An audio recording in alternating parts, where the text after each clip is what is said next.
Recording in progress. En direct sur l'île Mode.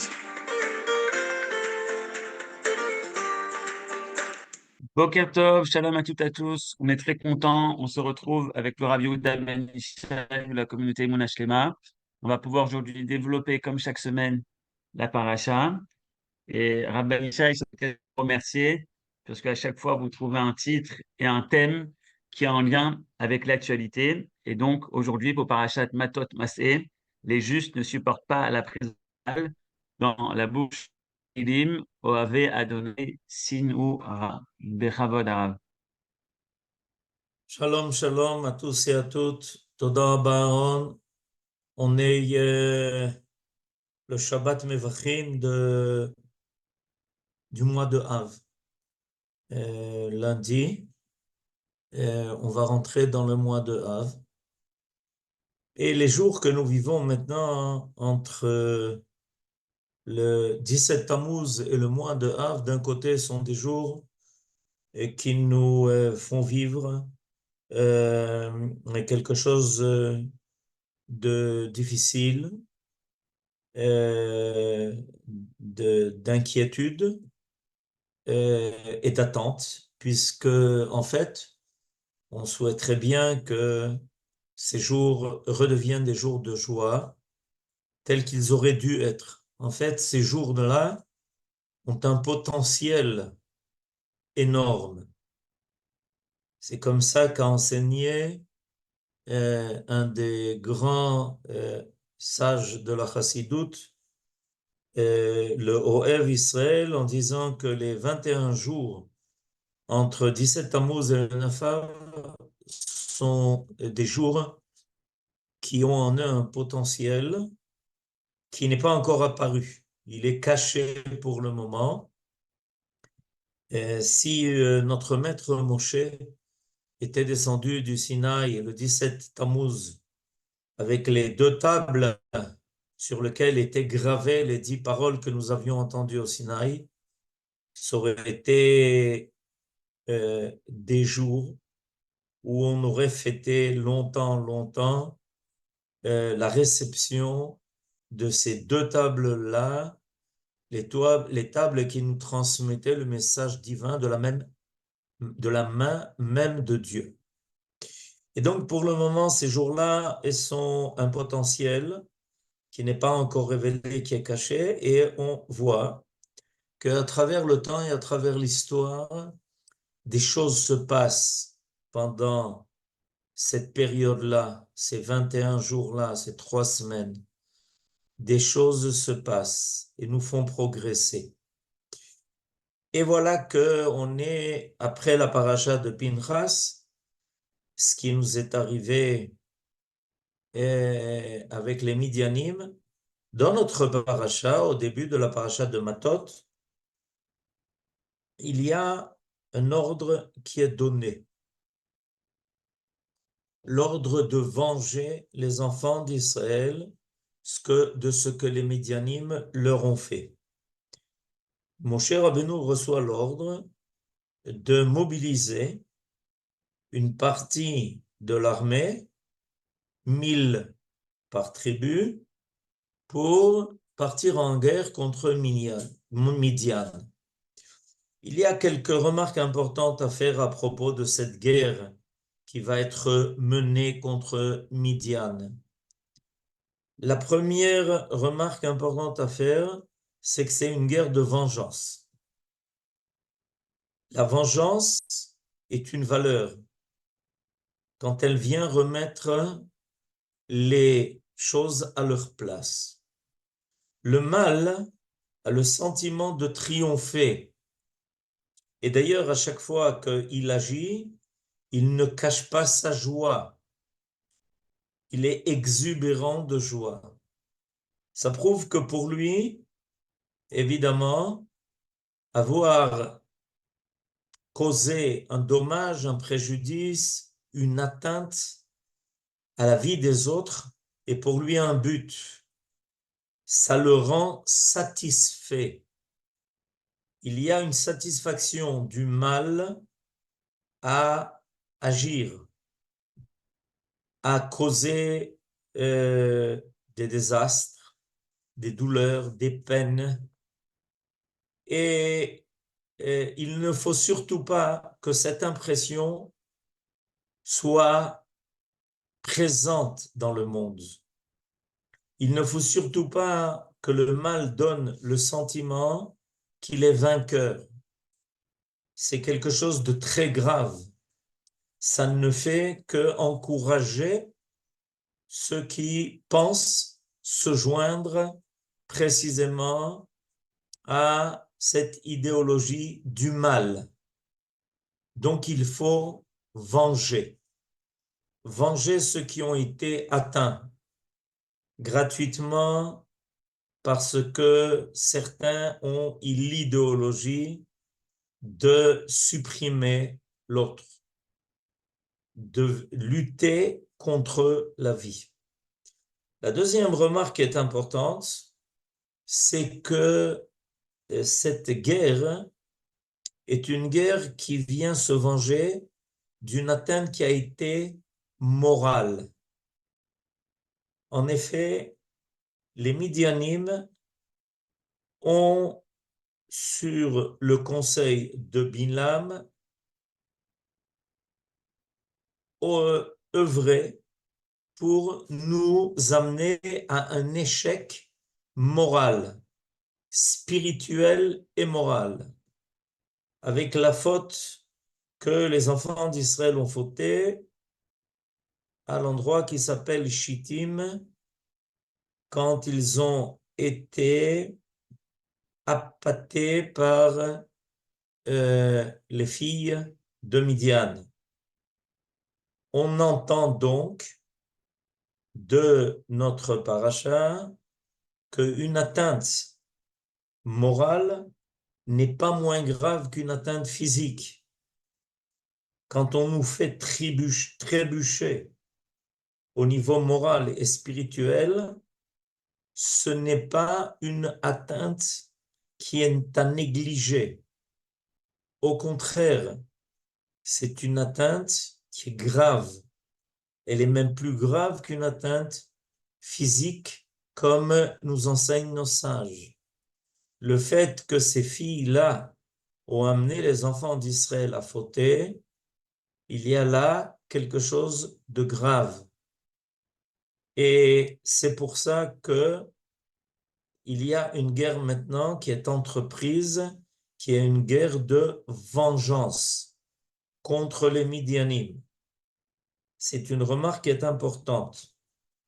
Des fois, on dit qu'on pourrait rester en paix si les autres ne nous causent pas un dommage physique, qui ne nous attaquent pas dans les faits. C'est une erreur. C'est une grave erreur. Quand quelqu'un menace l'autre de le faire basculer dans des idées qui sont des idées négatives, il en réalité le met en danger. Et c'est pour ça qu'on doit lutter contre lui, une guerre qui est appelée dans notre paracha une guerre de vengeance. Donc il y a une guerre qui va être ici importante. Elle enseigne une nouvelle dimension de la lutte entre Israël et ceux qui veulent lui porter atteinte. Nos ennemis ne reculent devant aucun moyen, aucune possibilité. Dès qu'ils ont le sentiment qu'ils ne réussissent pas d'un côté, ils le feront de l'autre. Et on voit malheureusement des fois comment cet échec est un échec qui se révèle même au sein de nous-mêmes par des idées qui nous affaiblissent et qui ne sont pas moins graves que les atteintes physiques qui nous sont portées, peut-être plus. La troisième remarque que je voudrais amener, c'est ce qui est dit à propos de notre maître Moshe, notre maître Moïse. Alors, dans le chapitre 31, je vais lire les 3 premiers versets. Vaïdaber Adonai el Moshe lemor. Nikom nikmat bnei Israël me'et hamidyanim. Achar te'asef el amecha. Dieu s'adressa à Moïse en lui disant, venge-toi, venge les enfants d'Israël des Midianim, et après, tu quitteras ce peuple. וידבר משה לעם לאמור, החלצו מאיתכם אנשים לצבא, ויהיו על מדיין לתת נקמת אדוני במדיין. Alors, d'abord, remarquons que Dieu a dit de venger les enfants d'Israël. Moïse dit de venger Dieu. De là, Rashi en déduit qu'il y a une symétrie entre l'atteinte qui est portée contre Israël et l'atteinte qui est portée contre Dieu. שהעומד כנגד ישראל, כאילו עומד כנגד הקדוש ברוך הוא. Il ne faut pas se tromper. Quand on attaque Israël, on sait exactement ce qu'Israël représente. On sait que c'est ce peuple qui a été choisi, qui est sorti d'Égypte, qui a été au Sinaï, qui a reçu une Torah qui est vraie et qui va être vraie pour le monde entier, et que, en fait, quand on s'attaque à Israël, on veut s'attaquer à leur patron, c'est-à-dire à Dieu lui-même. Dieu dit de venger les enfants d'Israël, Moshe dit de venger Dieu. Et en réalité, il y a une complémentarité entre les deux formules. La formule de Dieu qui parle de venger les enfants d'Israël. Donc, un père dit, il faut venger ce qui a été fait à mes enfants. Et Moshe dit, il faut que les enfants vengent l'outrage qui a été fait à leur père. En effet, quand on attaque Israël, ça veut dire qu'on n'a pas peur de Dieu. On peut le dire du matin au soir que l'on fait au nom de Dieu, mais en réalité, ça prouve qu'on n'a pas peur de Dieu. On n'a pas peur de celui qui accompagne l'histoire d'Israël depuis des siècles et des siècles. On ose, avec une chutzpah terrible et horrible, se dresser contre Dieu lui-même. Évidemment, il y a un prix qui sera payé pour cela. Mais je voudrais encore mettre un accent sur quelque chose de plus, que Rashi nous fait remarquer. En effet, Dieu dit en toutes lettres que dès que cette guerre sera menée, Moshe aura terminé sa mission, celle de conduire les enfants d'Israël jusqu'à l'entrée de la terre qui leur a été promise. Et la remarque de Rashi est la suivante. Afalpi sheshama shemitato tluya badavar asa besimcha velo icher. Bien que Moshe a entendu que dès que cette guerre sera terminée, il devra quitter son peuple parce qu'il quittera ce monde, il n'a pas retardé d'un instant. Il n'a pas retardé cette démarche. Il n'a pas retardé le départ en guerre contre Midian. Il savait que cette guerre était la fin de sa responsabilité sur terre. Et donc, il aurait pu, en fait, attendre. Quelqu'un m'a dit, il aurait pu même attendre de rentrer en Eretz Israël pour finalement mener cette guerre. Puisque Dieu lui a fait une corrélation entre les deux événements, entre la guerre à mener contre Midian et le fait que Moshe Rabbeinu devait quitter la terre, devait quitter le peuple, devait quitter sa vie sur terre. Alors Moshe Rabbeinu aurait pu gagner du temps. Il aurait pu gagner du temps pour faire que il puisse encore faire agir, mener le peuple et peut-être même le faire rentrer en Eretz Israël. Mais Moshe est un homme de vérité et il n'a pas hésité. C'est important, il y a quelque chose à apprendre de cela. Quand on a quelque chose à faire qui est le bien pour le bien du peuple, on n'hésite pas, même si on a un prix à payer, parce que c'est exactement le rôle qui nous a été imparti, qui nous a été donné.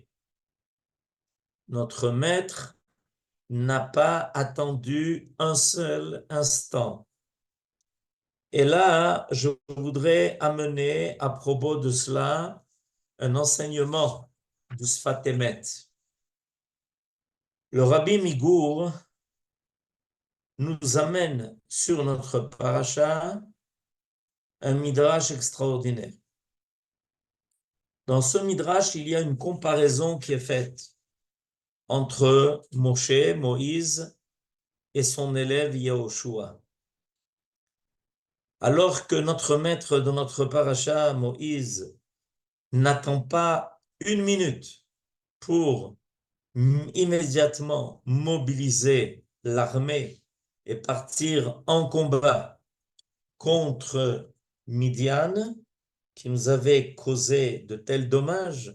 Rappelons-nous qu'il y avait quand même 24 000 enfants d'Israël, des jeunes hommes qui ont été des jeunes hommes, des hommes jeunes qui sont morts à cause de la faute des Midianim, alors que Moshe Rabbeinu n'a pas attendu, n'a pas hésité, n'a pas gagné du temps.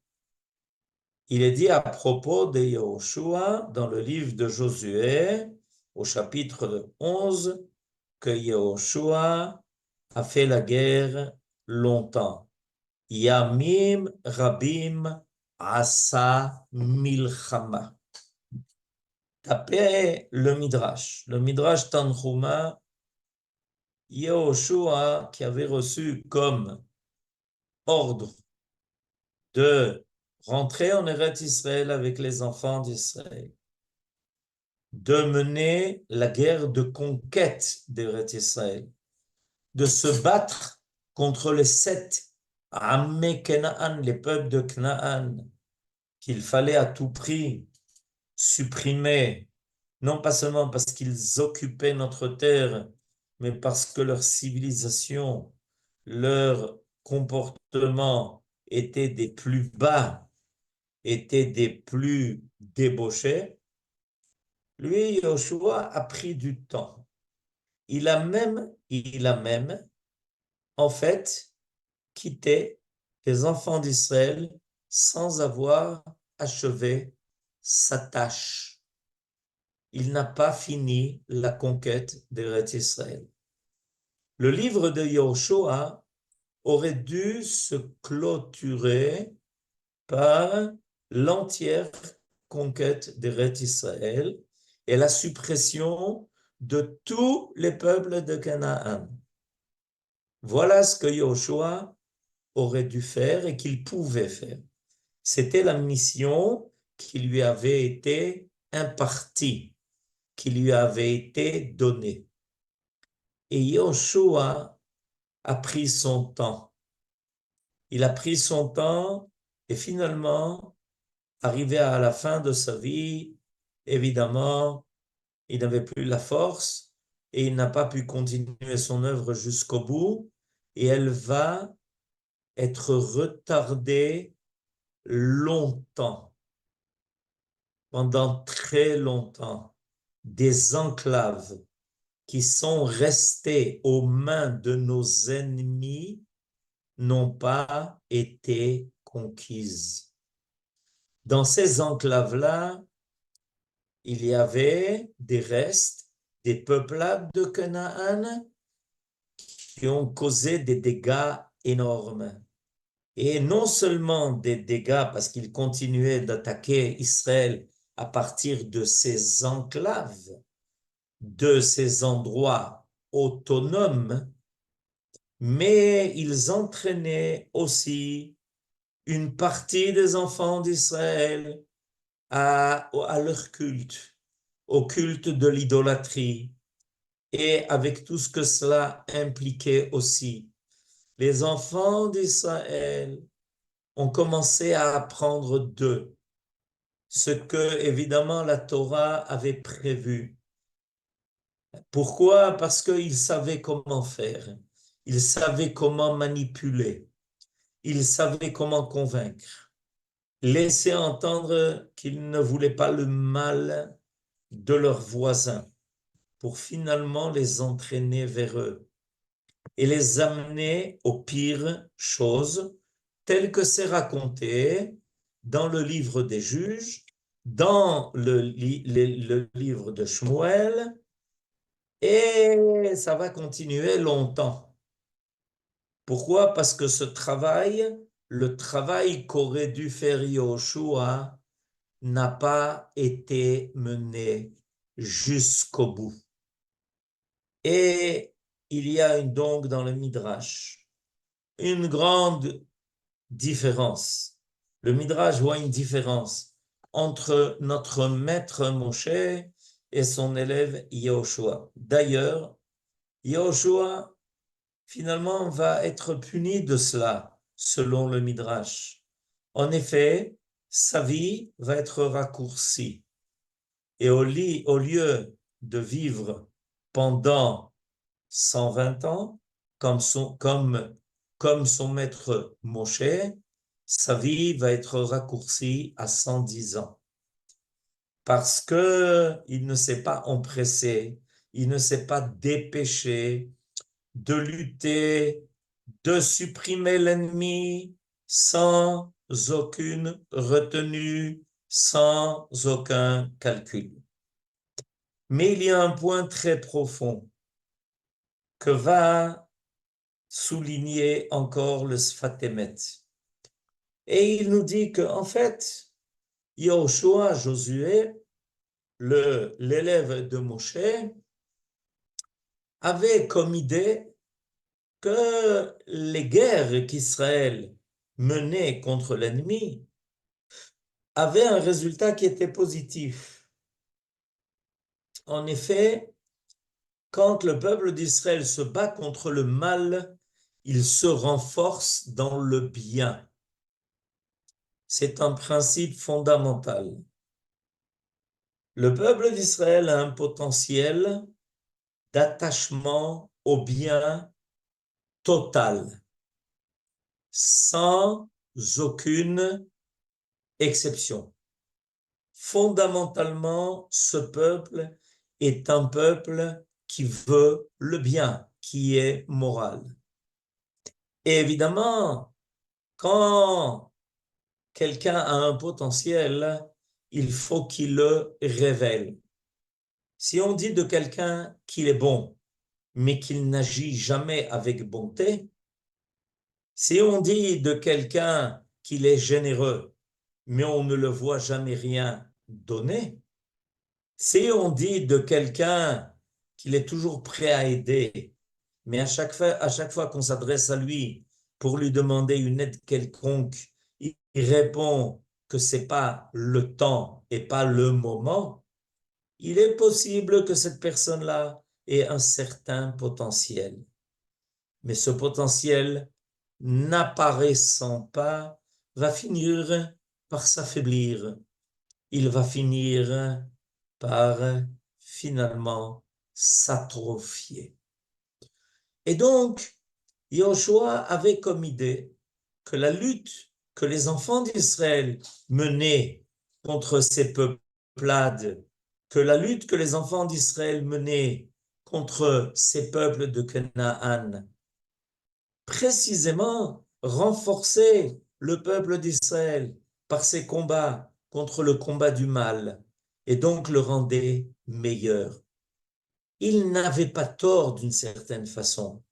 Rappelons-nous que Yehoshua, avec son ami Kalev, s'était opposé à la thèse des explorateurs qui avaient prétendu que le peuple d'Israël n'aurait pas la force de conquérir Eretz Israël, qu'il valait mieux qu'il reste dans le désert, protégé par les nuées qui les entouraient.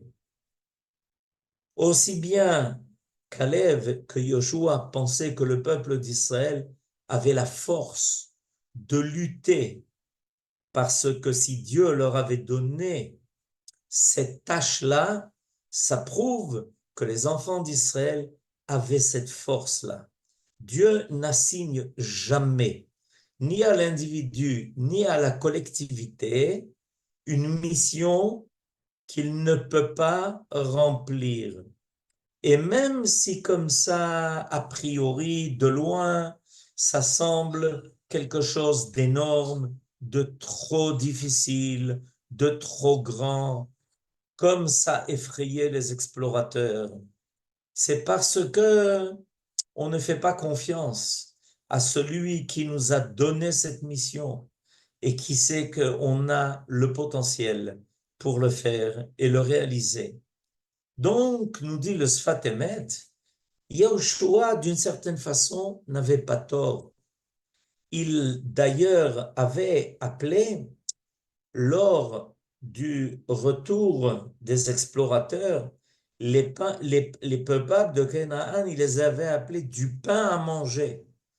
C'est pour nous comme un pain qu'on va manger, comme si les ennemis contre lesquels on combat, en réalité, est pour nous comme une nourriture qui nous permet de nous renforcer dans notre morale, dans notre stature, dans notre capacité de réaliser le bien contre le mal. Yehoshua avait cette pensée. C'est comme ça qu'il pensait et c'est pour ça qu'il ne voyait pas un mal dans la prolongation des guerres qu'Israël menait. Chaque guerre, chaque combat faisait avancer le peuple d'Israël dans la réalisation du potentiel qui les habitait pour finalement montrer combien ce peuple était avide de faire apparaître dans le monde un monde idéal, un monde qui serait nettoyé de tout mal. Et c'est pour ça que il n'était pas si empressé que ça pour mener les guerres, voyant comment le peuple avançait, progressait dans ces guerres-là. Il voyait petit à petit le peuple se raffermir, se renforcer dans ses convictions, dans le fait qu'il était bien le peuple de Dieu qui faisait pour eux des miracles, qu'il était bien le peuple de Dieu qui les protégeait, qui les aidait, qui leur donnait cette capacité d'être cette force extraordinaire qui s'appelle le peuple de la Torah, puisque la Torah s'appelle Oz. Hachem Oz Leamoïten. Voilà ce que pensait notre héros qui était Yehoshua, Josué. Mais nous dit le Sfat Emet, Moshe Rabbeinu avait un cran de plus. Il était à un niveau encore plus élevé. Moshe Rabbeinu, dans sa conception, je vous lis ce que le Sfat Emet dit, Ach Moshe Rabbeinu alav hashalom, Shesana kolkach areshaim. Mais notre maître Moshe, qui haïssait tellement les mauvais, les méchants, Shelo aya yachol lisbol sheyu kayamim. Moshe Rabbeinu ne pouvait pas attendre. Il ne supportait pas la présence du mal un seul instant. Même si on pouvait penser que le résultat à la fin serait bénéfique, Moshe Rabbeinu, dans son essence, était tellement un homme de vérité, était un homme tellement tov. Rappelons-nous que lorsque notre maître Moshe est né, sa mère a dit, elle a vu le tov, elle a vu la maison se remplir de lumière.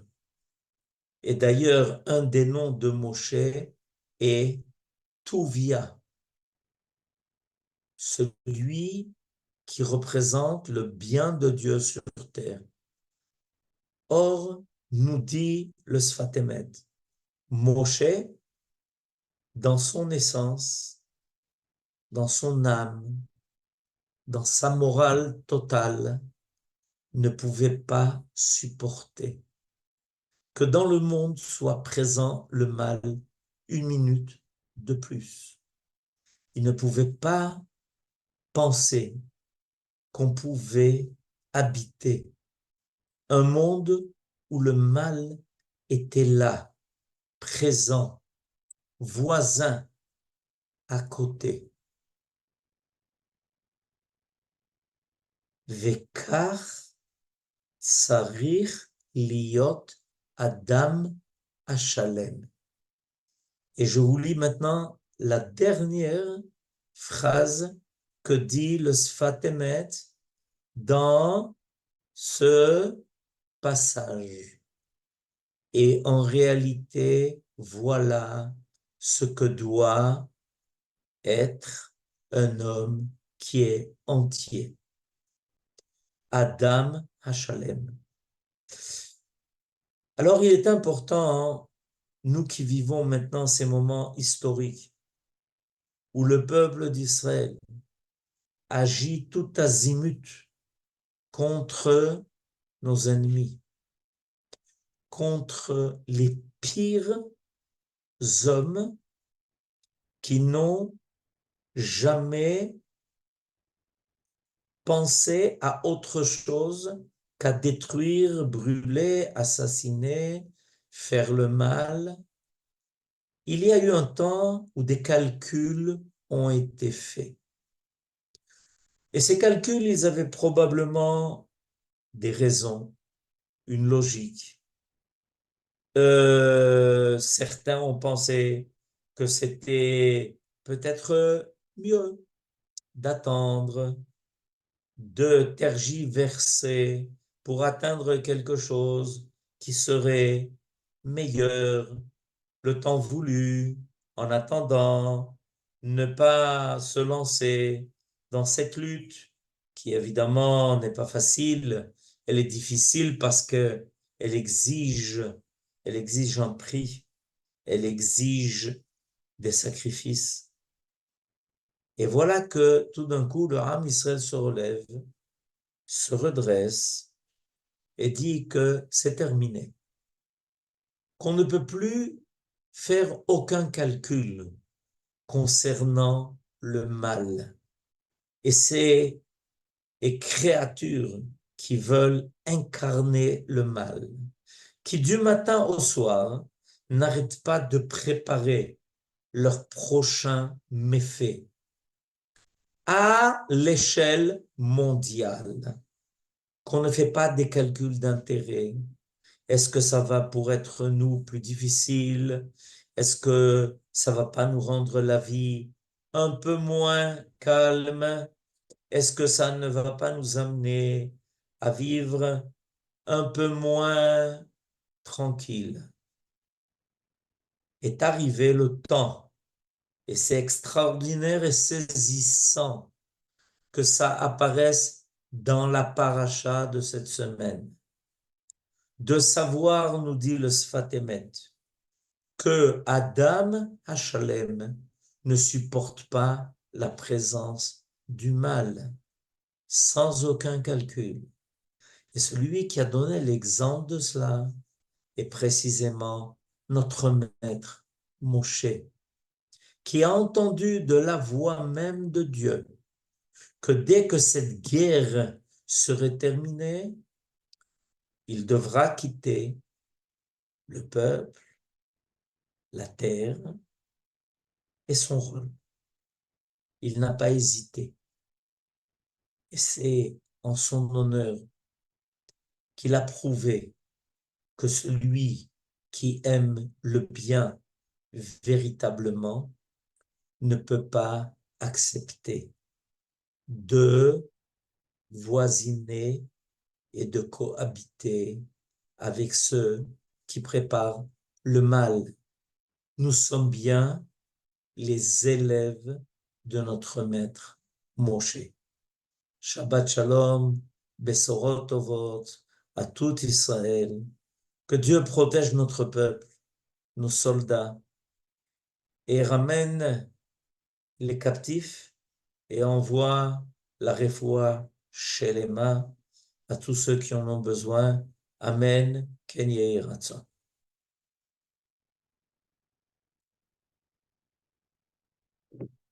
תודה רבה.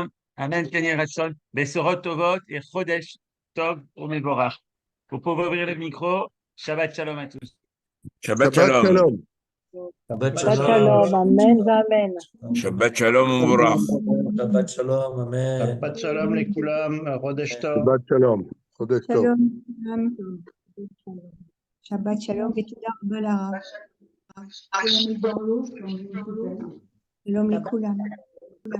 שבת שלום, מתוס. שלום, מתוס. Shabbat shalom. שלום ותודה רבה. ותודה רבה. בבקשה, בבקשה. Shabbat shalom, Rav. בבקשה, בת שלום, בת שלום. Shabbat shalom ומבורך.